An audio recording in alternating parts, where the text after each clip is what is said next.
હિન્દુવાદી નેતાને ધમકી આપનાર મૌલવીના કેસમાં સુરત ક્રાઇમ બ્રાન્ચે બિહારના મુઝફ્ફરપુરથી નેપાળના શહેનાઝની ધરપકડ કરી સુરત લાવવામાં આવ્યો।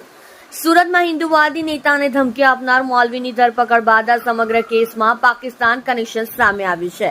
મૌલવીની પૂછપરછમાં સામે આવેલી માહિતીના આધારે સુરત ક્રાઇમ બ્રાન્ચને વધુ એક સફળતા મળી છે। નેપાળના શહેનાઝ ઉર્ફે મોહમ્મદ અલી મોહમ્મદ સાબિરની બિહારના મુઝફ્ફરપુરથી ધરપકડ કરવામાં આવી છે। નેપાળ બોર્ડર નજીક બિહારના મુઝફ્ફરપુરથી ઝડપાયું શહેનાઝ ઝડપાયો છે। સુરત ક્રાઇમ બ્રાન્ચે શહેનાઝને મુઝફ્ફરપુર કોર્ટમાં રજૂ કરી તેના રિમાન્ડની માંગ કરી છે। અહીં અને 3 દિવસના રિમાન્ડ આપ્યા ઉચ્ચ શહેનાઝને સુરત ખાતે ટ્રાન્ઝિટ રિમાન્ડ દ્વારા લાવવામાં આવ્યો છે। મુઝફ્ફરપુર કોર્ટે શહેનાઝના 3 દિવસના રિમાન્ડ મંજૂર કર્યા હતા।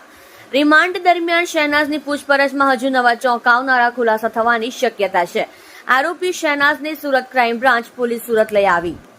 મૌલવીની પૂછપરછ દરમિયાન મળેલ માહિતીના આધારે શહેનાઝની ધરપકડ કરવામાં આવી છે। હિન્દુવાદી નેતા ઉપદેશ રાણાને મારી નાખવાની ધમકી મળવા મામલે આરોપી મૌલવીનો એક વિડીયો પણ સામે આવ્યો હતો, જેમાં મૌલવી ઉપદેશ રાણાને ધમકી આપતો જોવા મળ્યો।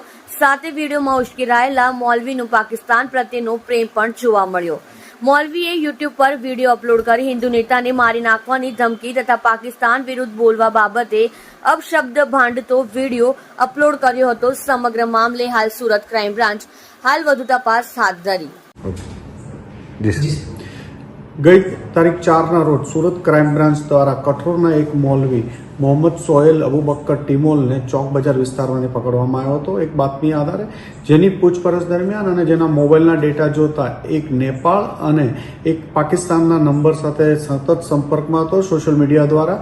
અને જે પાકિસ્તાન અને નેપાળના જે માણસો હતા, પાકિસ્તાનના ડોગર અને નેપાળના શહેનાઝ સાથેની ચેટમાં એને હિન્દુ સનાતન ધર્મના સ્થાપક ઉપદેશ રાણા અને નુપુર શર્મા, હૈદરાબાદના રાજા સિંહ વગેરે લોકોને ધમકી આપવા બાબતની પણ ચર્ચા કરે છે, વેપન મેળવવા બાબતની ચર્ચા કરે છે અને ઉપદેશ રાણાને મારી નાખવા બાબતની પણ એની સાથે ચર્ચા છે।